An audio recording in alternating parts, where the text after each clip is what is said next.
Hi, it's Cynthia, and today we've got a great conversation for you, all of you who say, like me, how you doing?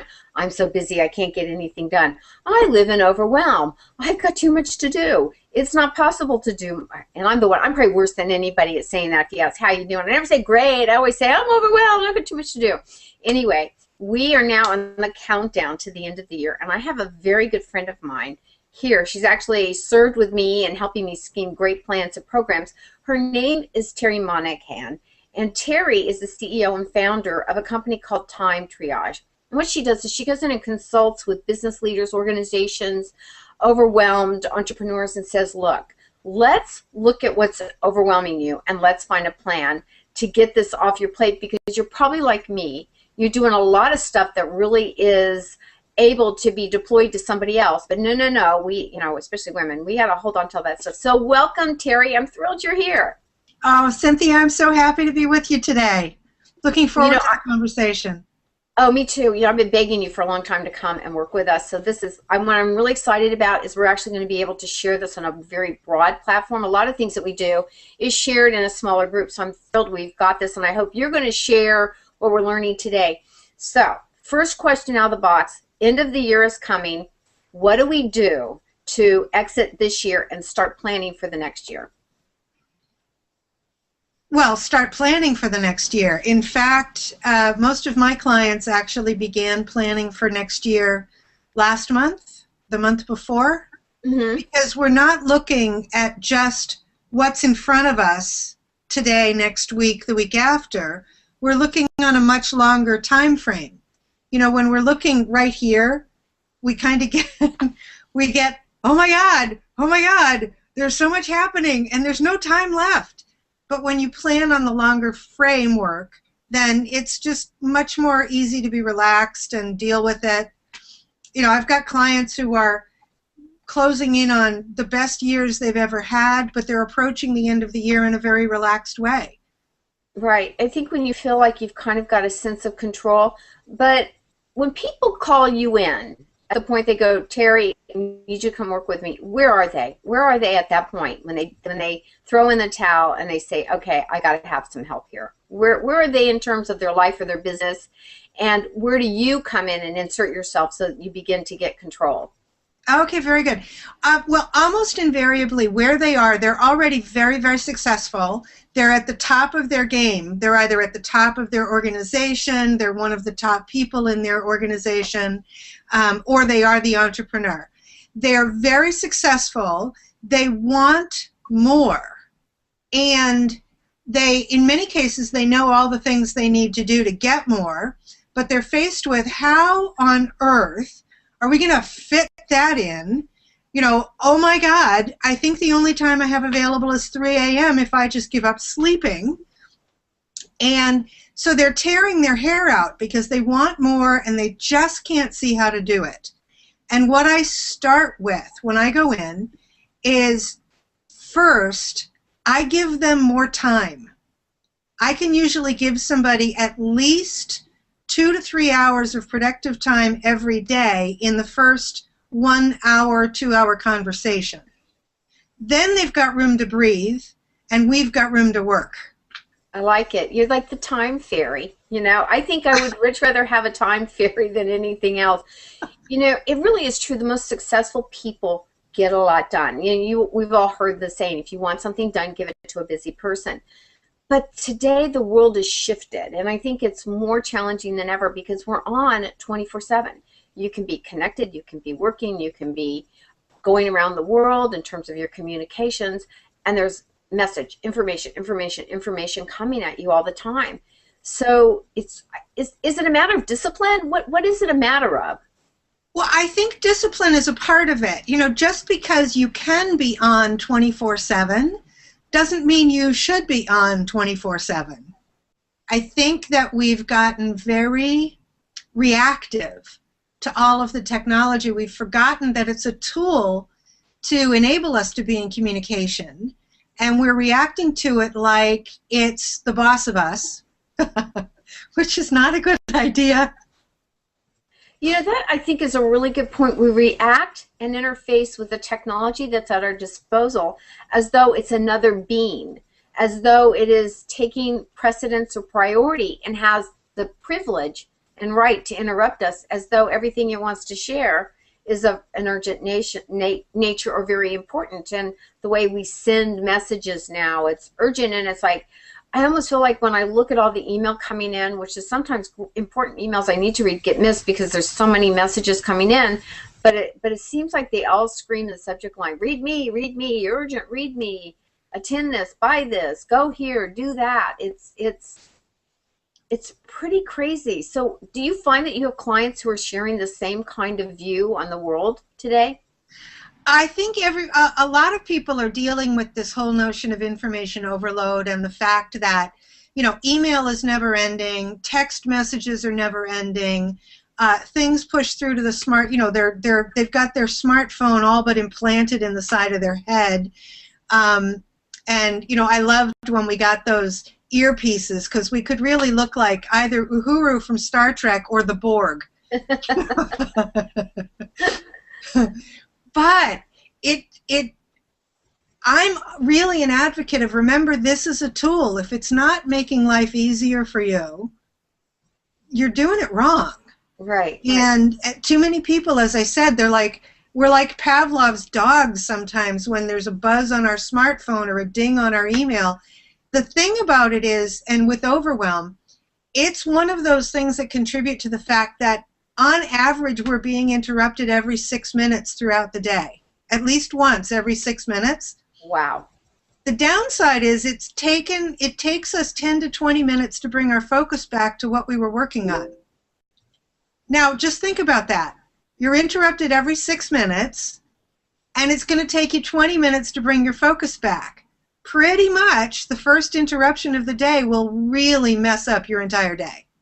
Wow. Okay, that's pretty incredible. So every 6 minutes we're interrupted, and then when we end and we've addressed the interruption, when we try to come back to our focus, it takes us 20 minutes to regain our focus. That is amazing. I mean, so when you're interrupted every 6 minutes, you really never get your focus back. If you allow the interruption to begin with, yes. Interesting. So you have to look at how can you minimize the interruptions. How can you, we were talking about boundaries earlier. You have to set boundaries for yourself and protocols for how you're going to deal with these tools that we use all the time. And if you don't respect and honor the boundaries you've set, nobody else will. And also, if you don't set boundaries, other people will be happy to do it for you.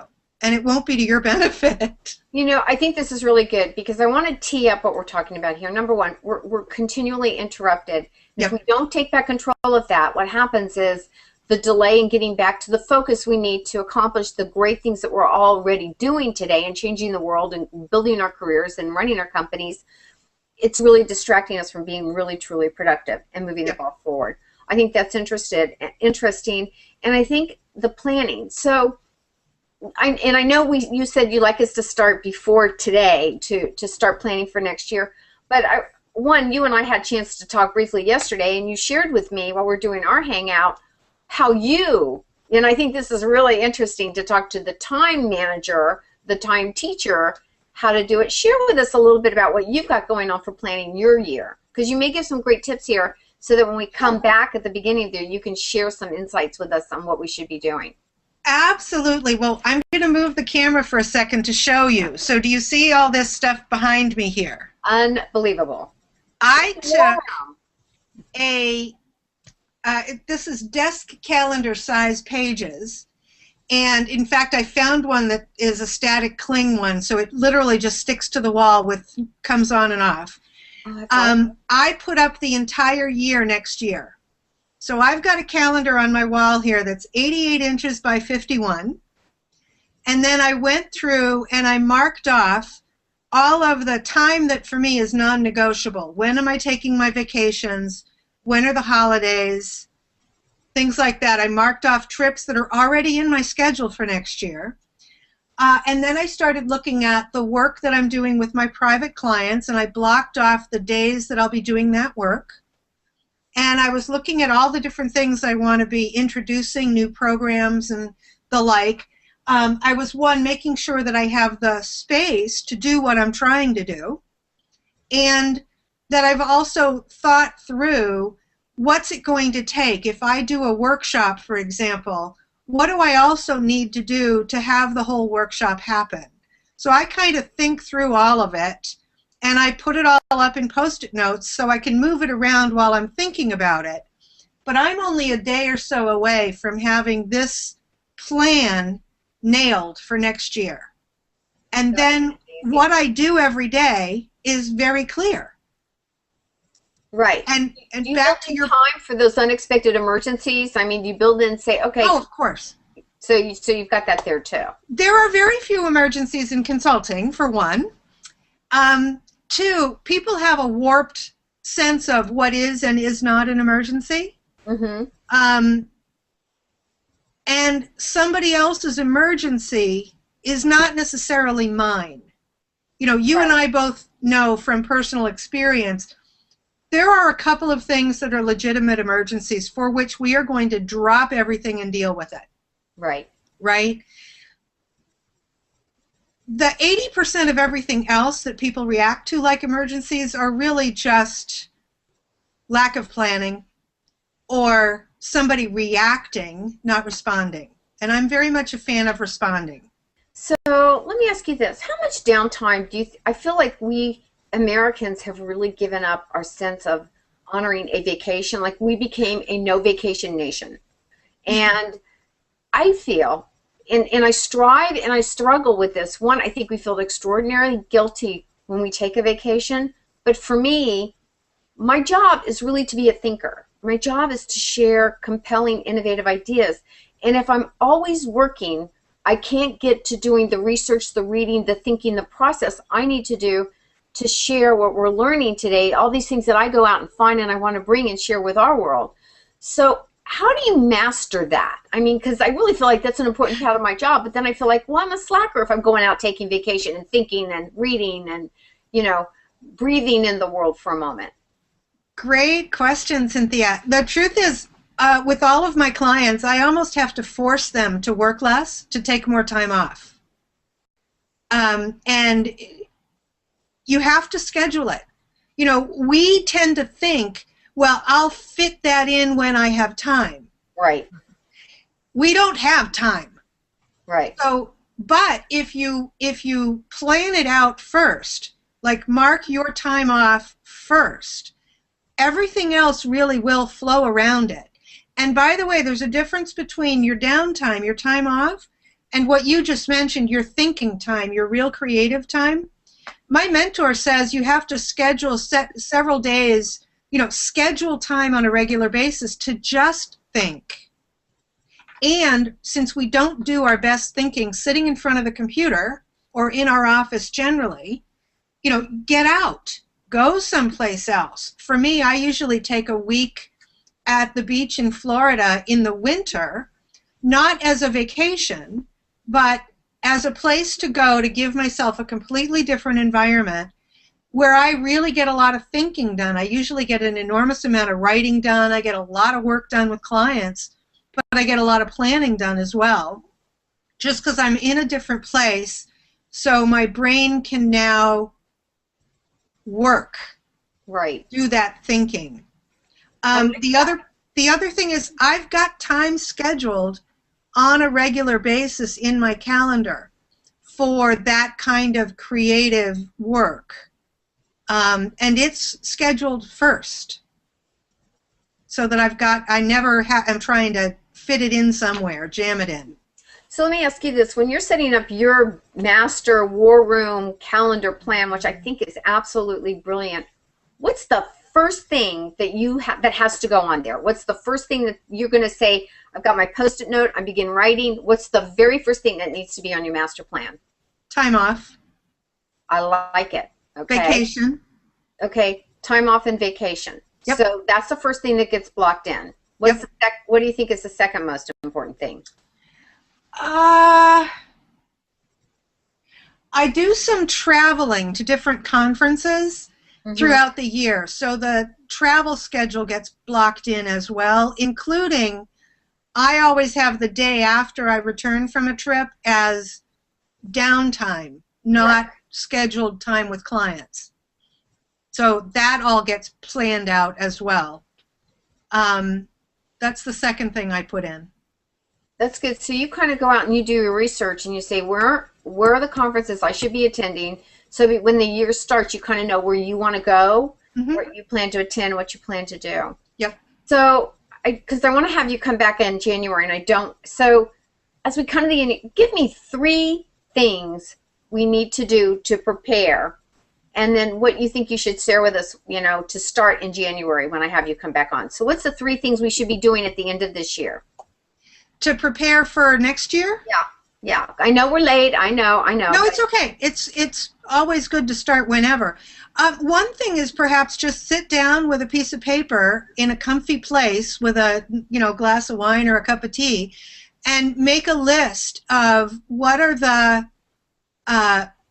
things that you really want to accomplish in the coming year, both for business and your personal life. Okay, and perhaps your own growth and development. What are a couple of things you want to really accomplish? I would say another thing is make a list of all of the things you do that really you don't like to do, or you procrastinate about, or you never get around to. Because usually those are things you need to be delegating. Right. Right. And find somebody else to do it for you. But just make the list, because it'll kind of wake you up to why you have no time. Right. If you're spending all your time doing that stuff. So, okay, so your advice is, as we end this year, is number 1, sit down, relax, and start writing. Just start writing the things you want to accomplish in your life, your business, what you want to come in the next year. Kind of like goal setting, but with the perspective of time. Like, okay, these are what I want. How badly do I want it? And am I willing to shift things around to get it? And then the other thing you said was to look at the things that you hate doing, you don't want to do, that you procrastinate doing, should be done, but you don't want to do. Do you think that those are 2 things we need to do to end this year? Those are 2, yeah. Okay. There was another one. One other one. Any other ones? Yeah, there's one other. I want you to sort of dream about if you were going to take a month off. Okay. Like 4 weeks all at once. What would you do? Wow. I can't begin to process that. I know. You're scared. Now, see, I'm probably the typical CEO. It's like, well, I'm getting short of breath. I'm panicking. Right. What would I do for a month off? And but it's always something I thought. I say I would love to have a month off, but if you really were going to give me a month off, what would I do in that? That's fascinating. I don't know. I think we need to hear from people what they would do in a month if they took a month off. What would you do? It's not, well, it's your reaction first is not unusual. People usually are starting to hyperventilate at that point because they're not even used to taking a day off, let alone a month. What would I do? I would go down to Australia, visit my nephew, and travel around to a number of places in that country. I know a lot of people down there, and I've never been there. And I think if you've got to spend 2 days traveling to get there, you need at least a month to wander around. I agree. I absolutely agree. So will you come back in January? Hopefully we'll have some people who had a chance to watch this, let us know what they think, and then see maybe what we can do to start the year off. Maybe in the first or second week of January, say, okay, let's get together and let's get a plan underway. And if somebody needs to reach you, how can they find you, Terry? They can either go to my website, which is www.timetriage.com. That's TIMETRIAGE.com. Or they can email me at Terry, TERRY, @timetriage.com. I think you've got the greatest job in the world because you give people the gift of time, and that is worth, I think, everything. Terry, I thank you for coming on. I hope you see this as a Christmas gift from us to you, and you have an opportunity to maybe get the most important thing you really ever need, and that's time. And I know Terry is an expert at this, so if you want to reach out to her, maybe have her come in and consult with you and your team and your company. Might be a great use of your time this year. Terry, thank you for joining us today. Thanks, Cynthia. It's been fun. Okay, and we're going to get you booked for early January, so we'll start with what we said they should do now and then getting those things implemented. Great. Thank you, Terry. You're welcome. Bye.